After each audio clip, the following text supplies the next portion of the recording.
Frontier just made an announcement 4 hours ago about what's coming for December. Okay? Let's take a look at FDeb's Frontier log, because I saw some of this on Burpit and it looks amazing. Ready? Let's go. Greetings, Commanders. Zach here from Frontier with your latest roundup of Elite Dangerous news. We've got plenty to discuss today, from the recently released Type 11 Prospector. Hold up. I'm sorry.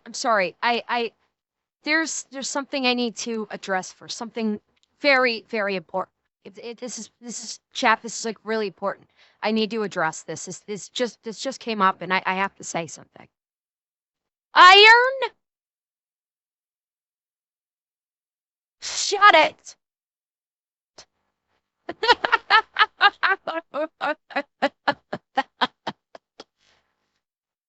Iron, do you know what you did? Oh my God, Wraith. Hi, what's up, sexy bitch? How are you? To an update on the status of system colonization, including the return of a new but familiar type of station, a brand new ship, and the first information on a significant new feature coming to the game. In case you missed it, great news for all the mining commanders out there. The ultimate modern mining vessel from Lakon has landed. The Type 11 Prospector launched into ARC's early access on the 23rd of September, and since then, commanders have been getting the most out of it in the recent Lakon Spaceways Mining Trials community goal. The Type 11 Prospector is a beautiful mining machine, but if you didn't know, it also packs some interesting modules to make your life in the asteroid fields of space that little bit easier. First of all, the Prospector houses a size 5 optional internal slot that allows you to house a brand new Mark II mining limpet controller. This nifty controller allows up to 14 limpets active at once, and the ability to launch Collector and Prospector limpets. Perhaps the Space Cowboy, you don't have to ask the Discord. If you have questions, you can ask them right here on stream. I will be happy to answer questions anybody has about Elite Dangerous in stream. Right now, I'm happy to do so. So if you have any questions about Elite Dangerous, ask away, please. More striking addition is the new Mining Volley Repeater.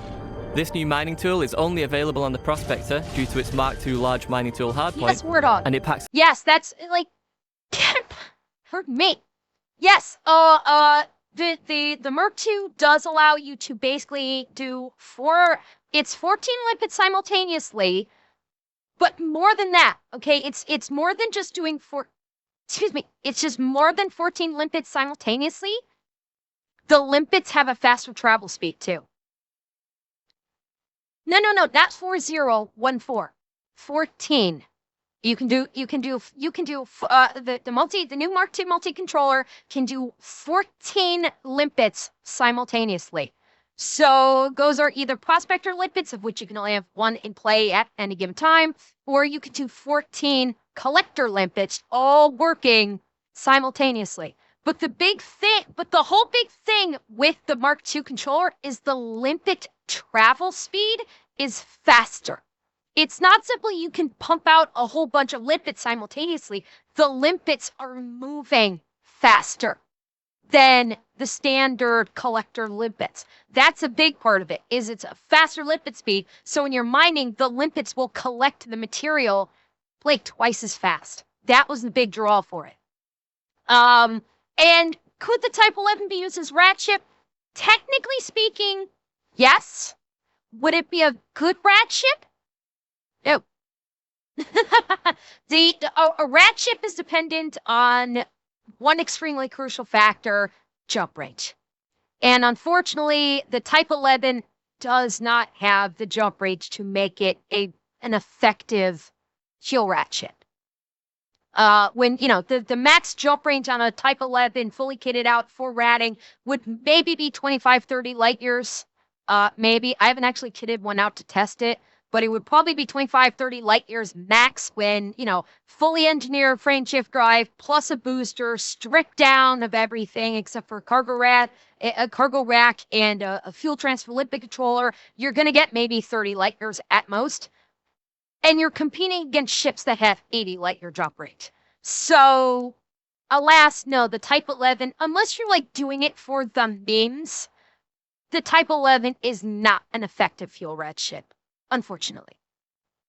Mining tool is only available on the Prospector due to its Mark II large mining tool hardpoint, and it packs a serious punch. This new tool fires specially designed projectiles to maximize the number of fragments extracted from an asteroid, granting a higher yield when laser mining. Also, whilst laser mining, you'll find the tool has a chance to produce a higher density fragment, like those found via abrasion point mining. What are you waiting for? Take to the stars in the Prospector right now, or head to elitedangerous.com/prospector to learn more about the ship and the brand new Galactic Edition, which includes the first ever animated holo kit. It's been 8 months since we first offered up the keys of the galaxy to you, the commanders. Yeah, Warthog, I will say, I'm a little disappointed that we haven't been given a proper BERT for a fact. I'm a little upset we haven't gotten like a repeater blaster combat weapon like the mining tool. I would love to have one of those. Like, I would love to go rolling with like a repeating actual burst laser. Yeah, like a Gatling, a repeating laser cannon, like for combat. I would love to have one of those on my combat ship just to fuck with it. That would be so much fun. It's been 8 months since we first offered up the keys of the galaxy to you, the commanders, via the system colonization beta. And what have you done? Everything we were hoping for, and more. You have currently made over 100,000 claims, colonized over 75,000 systems, built... Hey, that right there! Remember when I was talking with you guys when I was talking about what it's like to be a fuel rat nowadays and how things have slowed down incredibly? This is why. There are 75,000 systems in the bubble, which is the densely populated area of the galaxy surrounding our solar system. The area about 300 light years circumference-wise surrounding our solar system is the bubble, which is where the majority of people operate in Elite Dangerous. And 75,000 of those systems within the bubble have been colonized, which means that there are stations there for people to dock and refuel at, which is why things have slowed down so significantly for the fuel rods. Fatman Elite is 10 years old. It was 10 years old this year, I believe. I believe it turned 10 years old this May. I think it was this May. It turned 10 years old, I believe. So this is why things have slowed down. Is so much of the bubble has been colonized, and if there's a place that's colonized, it's got a station where you can refuel at. And so if you run low in any given system, chances are now there's going to be a station that you can refuel at. And that's why things, unfortunately, have slowed down for us. We still get a trickle of cases. I had one this weekend, but it's definitely slowed down. Built over 270,000 facilities and delivered over 7 billion units of cargo. Along the way, we've made a significant number of tweaks and changes based off your feedback and the data we continue to monitor here at Frontier. A recent change is... Yes, Nasaru. Oh yeah, I had a rescue this weekend. Yep, I did. Only one, but I did have a rescue. Time for the bubble to grow. Cheer 100.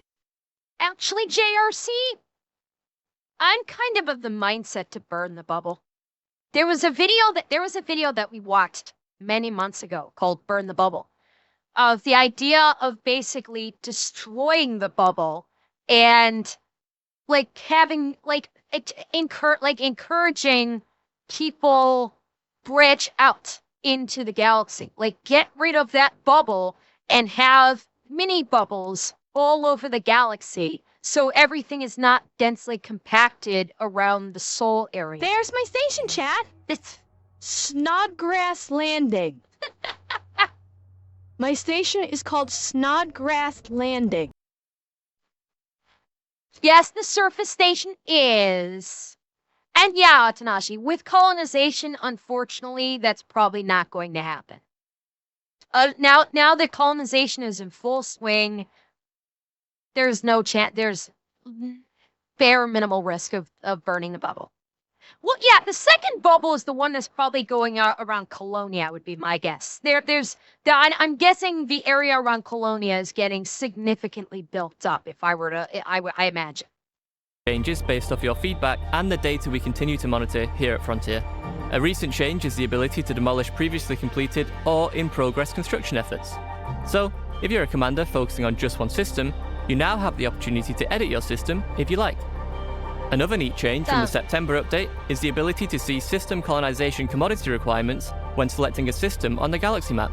This means you can figure out everything you need for a colonization effort without having to make the trip to the system itself or keep a separate note. At this point, we're really happy with the state of system colonization, and we can confirm our plans for the mechanic to exit beta on the 11th of November. Well, Weaver, slight problem. If there's a galaxy war that destroys the bubble, then all of the players that have worked so hard to build up their own systems will then lose their system, and that will severely piss off the player base. If Frontier burns the bubble and destroys everything that these players built up, that will severely piss off players. So they're not going to do that.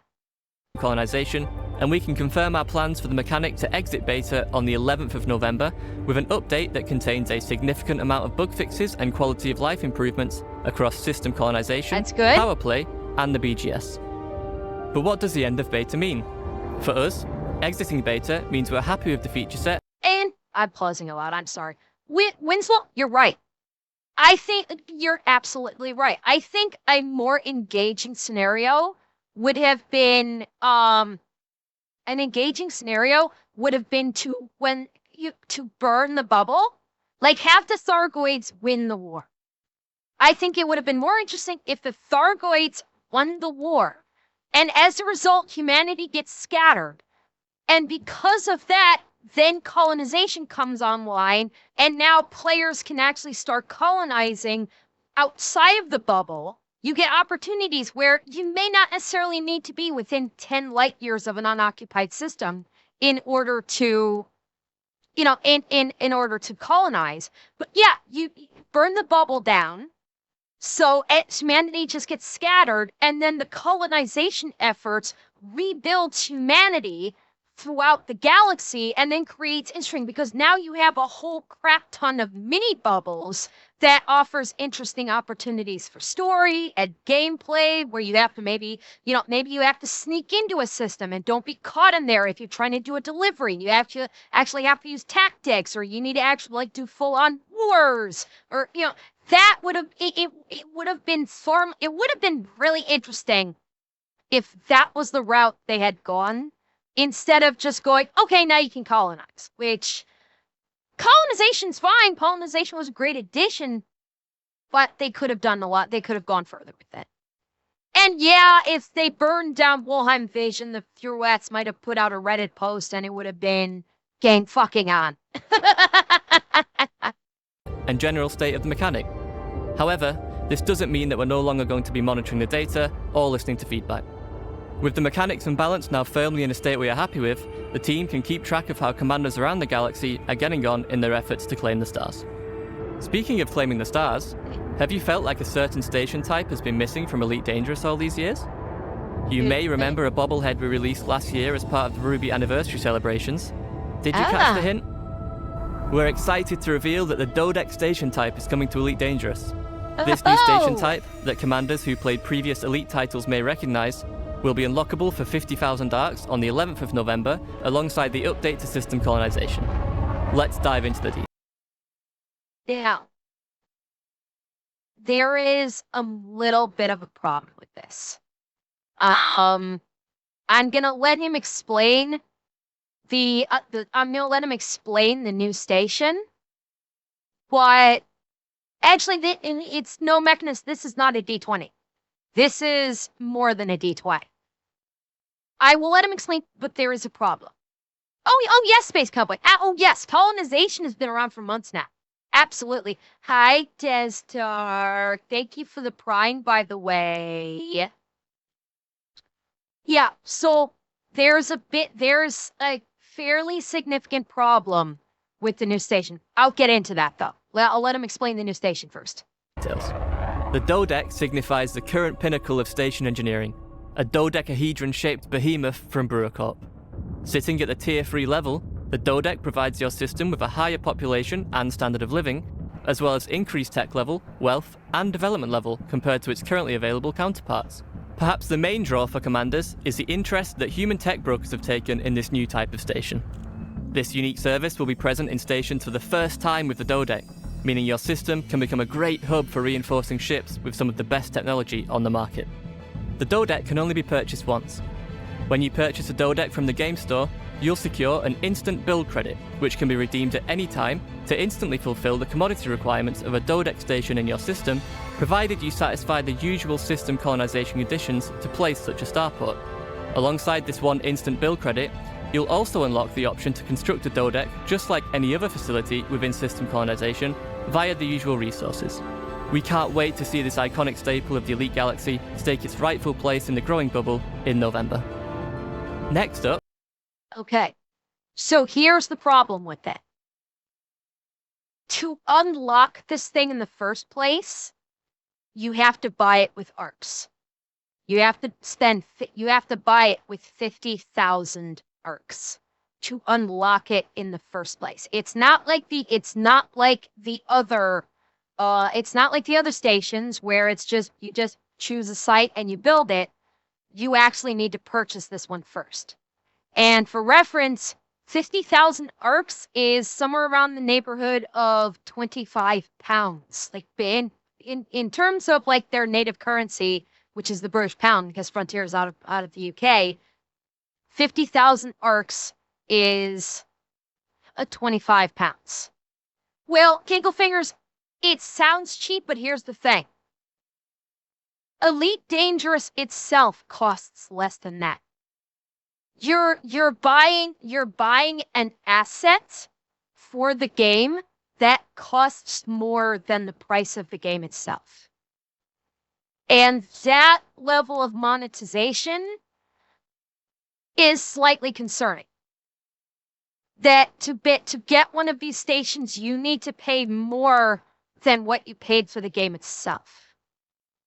So, like, it's cool as hell that we're getting the Deca station, but honestly, what you're getting for that is not great. You're getting some extra passive income from credits, and your station's capable of higher technology, so you have more in outfitting that's available to you, and you get the tech broker. But is that worth potentially spending like $25-30 to get if you don't grind for it? Because you can only get 400 arcs a week. So if you were to grind for it, that would take years to grind for it. Well, Garrett, you can go inside the station just like any other. The problem I have with it is out of the gate, you have to pay for it. That's the one concerning thing I have. Yeah, it is basically in this game, it's kind of a macro transaction. And it's not, well, no Shadow, I wouldn't even classify it as a DLC. That's the thing. You're not downloading like a boatload of new content. You're literally downloading an asset. And that's it. So I'm not saying like, okay, this is like, I'm completely changing my mind and Frontier is horrible or anything like that. I'm not saying that, but I am saying that having it being 50,000 arcs out of the jump, that you can't like build it in game off the jump like you can with the other stations, is concerning. No, it's not cosmetic, Space Cowboy. It's like you have a bigger station that gives you more passable income in your station than other stations. You get a higher technology level, which means more stuff is available in outfitting, and you have the tech broker, which you can get like experimental stuff. But yeah, this is not a great sign that Frontier is saying you have to spend 50,000 arcs, and yeah, exactly. And I don't think it's going to change. That's the concerning part I have. There's no indication that this is like with the ships, where you spend arcs to get early access to the new ships, but eventually they do unlock for everybody via credits. This, from the sound of it, this is always going to be, if you want one of these stations, you need to spend 50,000 arcs to get it. And that's concerning, if that is the case. Now, maybe Frontier's gonna come out and say that the 50,000 arcs is just like with the early access for the ships, and that after the release of the deck station, that several months down the line, it will become openly available that anybody can build with the building materials just like any other station. But they haven't said it yet. So we will wait and see, but I will say, as of now, the fact that they haven't said that the fact that they haven't clarified this as being early access is concerning regarding Elite's monetization. It is a concern. Elite Galaxy stake its rightful place in the growing bubble in November. Next up, shall we talk about a new ship? Here we go. Here we go. Wait for it. Wait for it. Chat, we're getting Voyager. We're getting the fucking Voyager from Star Trek. Look at that. Yes, Stingerman. It's fucking Voyager. That looks like Voyager. Look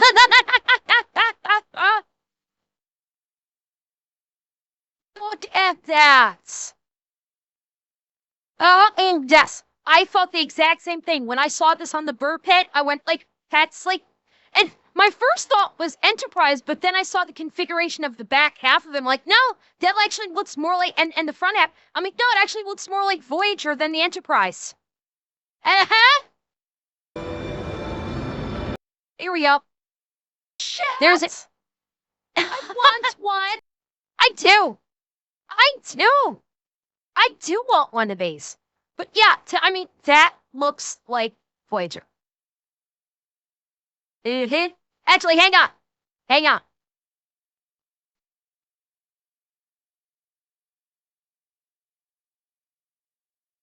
Tell me it doesn't look like Voyager. Hang on, let me get a big picture up. Tell me this does not look like Voyager. Tell me it does not look like Voyager. Like, the nose of Voyager is a bit more narrow. But tell me this is not Voyager. Tell me this is not Voyager. Yeah. Yeah.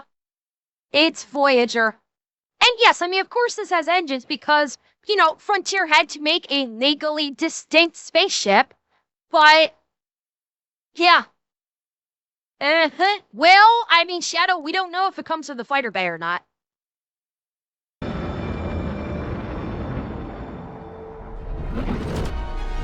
That is right. We're excited to announce that the next ship coming to Elite Dangerous is Zorgon Peterson's Caspian Explorer. Expanding on the legacy of the Mandalay, the Caspian is a large ship built for daring adventurers. Its signature rounded hull frames a panoramic... Yeah, like, look at the cockpit.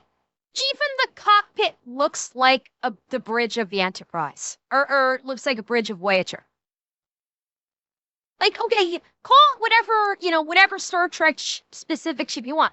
This is a Star Trek ship. Even the bridge looks like the bridge of a Star Trek ship. Like, yeah, 4-person crew. And hi, Count Black. Thank you for the follow. Oh, 100% Star Trek coded. 100%. Cockpit that will offer its crew a breathtaking view of the stars as they chart the unknown.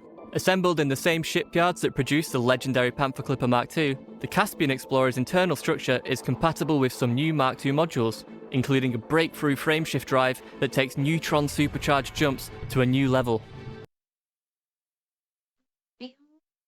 Frameshift drive. They're doing a frameshift drive Arc 2. And if I'm not mistaken, It sounds like the frameshift drive Mark II is going to give you even more range on a neutron boost. What? Mark III? No, be the Mark II. We had the frameshift drive, then we had the pre-engineered frameshift drive, then we have the frameshift drive Mark I, the most recent one. This one's going to be frameshift drive Mark II. We don't currently have a frame. Yeah. Oh, well, okay. Yeah, no, it will be the third frameshift drive, Desdar, but if we're talking about how they're categorized, the original frameshift drive is just FSD, the SCO capable is FSD Mark I, and then this is going to be FSD Mark II. So if we're talking about it like numerically like that, yes, it is the third frameshift drive, but it is going to be classified as This frameshift is a drive big boy. Mark II. I like you. Give me big boy. Yeah, basically, Desdar, yeah. Like the first one is just frameshift drive, and then the SCO is frameshift drive Mark I, and then this one's going to be frameshift drive Mark II. And from the sound of it, I don't know if it's going to give you any more jump range by default, but from the way he just described it, the Mark II is going to give you better neutron jump range. Well, Tornado, that is the question. So the question is, will the frameshift drive Mark II be exclusive, at least on the onset, to the Caspian? That's the question. Is like, kind of like how we've got like the kind of like how the Type 11 has Mark II specific things that only fit in it, and how the Panther Clipper has Mark II cargo racks that are specific to the Panther Clipper. The question is the frameshift drive Mark II going to be specific to the Caspian? And if it is, then you're not going to be able to get a Mark II in other ships. So, but we don't know. It's entirely possible that maybe Frontier is going to release the Mark II for every ship. Every ship will be capable of getting the Mark II. In which case, if that happens, guarantee that's going to become a fuel rat meta. I guarantee you, yes, the Mark II frameshift drive, fully engineered, will be a fuel rat meta. I will be getting one for my Mandalay. Guaranteed. I want like 100. I want like a 500 light year jump range on a neutron boost. Hell yes. So, but we're gonna have to wait and see. But that's what it sounds like. Oh. Thank you, One Kai. Thank you for the kickies. So very much. So yeah, we're gonna wait. We're gonna have to wait and see. No. Okay. So if I get a link for console with the no, Wormless, it would not. In fact, my recommendation is don't waste your money on a leak for console if you have not already. Get it straight on the PC.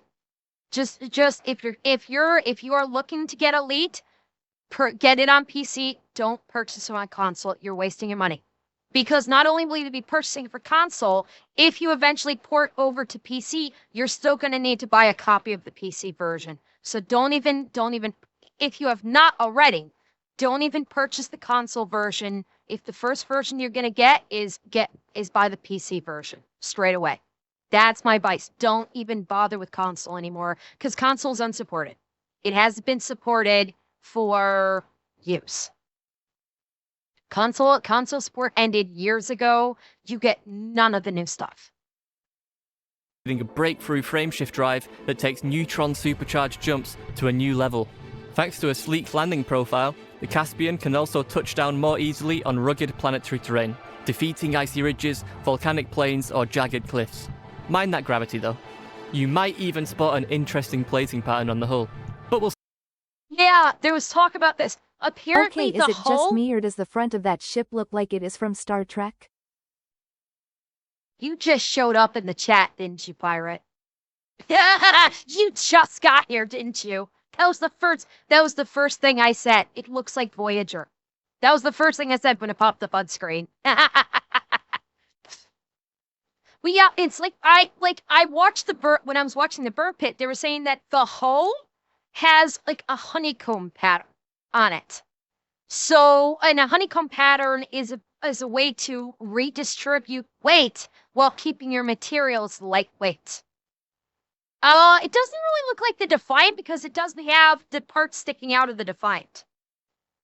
Now, I'll show you the Defiant. I'll show you the Defiant in a minute. But yeah, that's what he's talking about with like you might see some interesting patterns in the hull.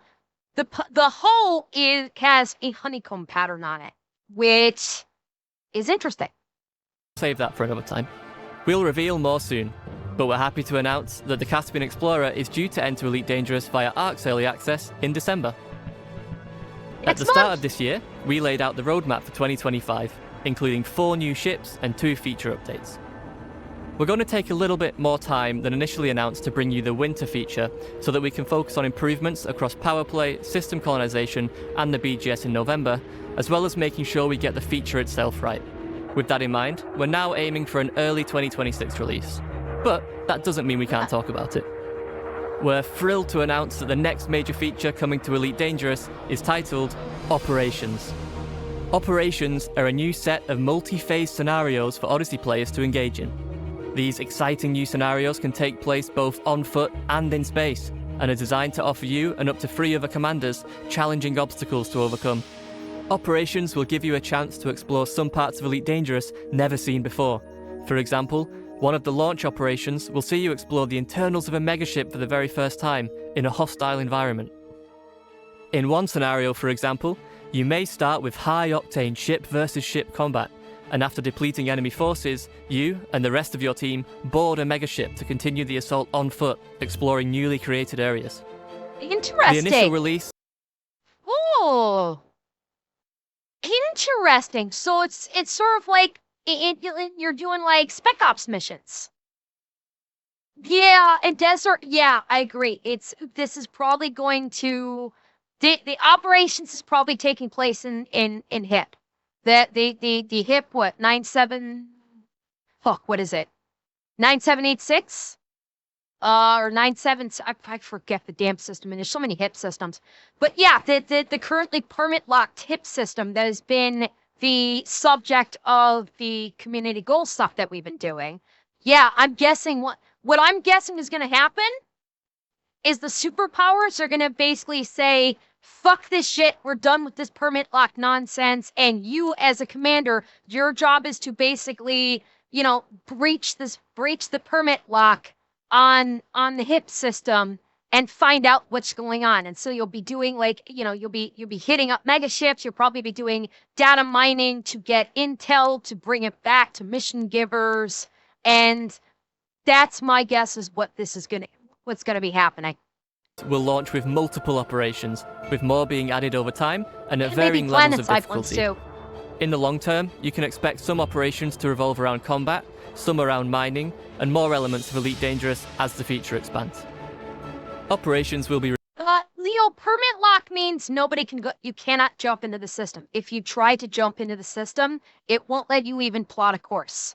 So that's what permit lock means. It's basically the game locks you out of jumping into that system. Capturing one megaship is part of the operation? Possibly, Desner. I'm thinking it's possible. I'm thinking it's going to be a lot of intelligence gathering. That's my suspicion. The mining is maybe like mining for whatever materials are in the asteroid belts and system to see what kind of maybe there's some new material that's in those asteroid belts that you have to mine for to collect for study. For the combat infiltration missions, I'm guessing it's probably going to be you're going to be doing intelligence gathering. So you're going to be doing a combat insertion and trying to gather intelligence for some mission giver. repeatable, and completing them will give you access to rewards that are hard to obtain elsewhere in the galaxy. Whilst operations will now be coming in early 2026, as a first stage of this update, we'll be performing a balancing pass of on-foot combat in early December alongside the release of the Caspian Explorer that will include some AI improvements, which we'll have more to share on nearer the time. We hope you're just as excited as we are for this next step in Elite Dangerous, and we can't wait to share more. And that's a wrap for this show. Keep your eyes peeled on our social channels to learn more about system colonization, the Dodec, the Caspian Explorer, and, of course, operations.